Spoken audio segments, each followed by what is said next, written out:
मुंबईच्या नौदलाच्या हेलिकॉप्टरच्या आजपासून दररोज संध्याकाळी 5:30 वाजता प्रात्यक्षिक नौदल दिनानिमित्त गेटवे ऑफ इंडिया जवळ 3 दिवस प्रात्यक्षिक होणार। उपनगरीय नेटवर्कवर बनावट आणि एडिटेड तिकिटांचा वाढत्या प्रकरणांमध्ये आता मध्य रेल्वे आणि पश्चिम रेल्वेकडून तीव्र कारवाईचा प्रकार। गेल्या काही महिन्यांमध्ये अनेक प्रवासी एआयनं एडिट केले असलेल्या तिकिटांचा प्रवास करताना आढळले।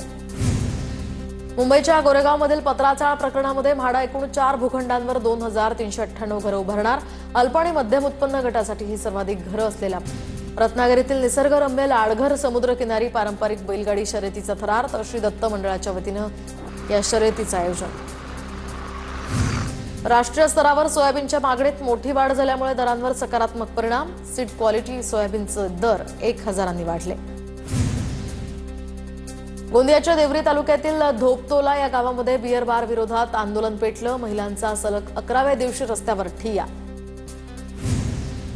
गडचिरोलीच्या मुलचेरामध्ये प्राथमिक आरोग्य केंद्रातील आरोग्य सेविकाचा आत्महत्येचा प्रयत्न। वैद्यकीय अधिकाऱ्यांच्या त्रासाला कंटाळून आत्महत्येचा प्रयत्न केल्याची माहिती। आज आणि उद्या मुंबईतील एकूण 17 प्रशासकीय विभागांमध्ये 15% पाणी कपात। भांडूप जलशुद्धीकरण केंद्राला पाणीपुरवठा करणाऱ्या जलवाहिनीचं काम हाती घेतल्यामुळे हे पाणी कपात।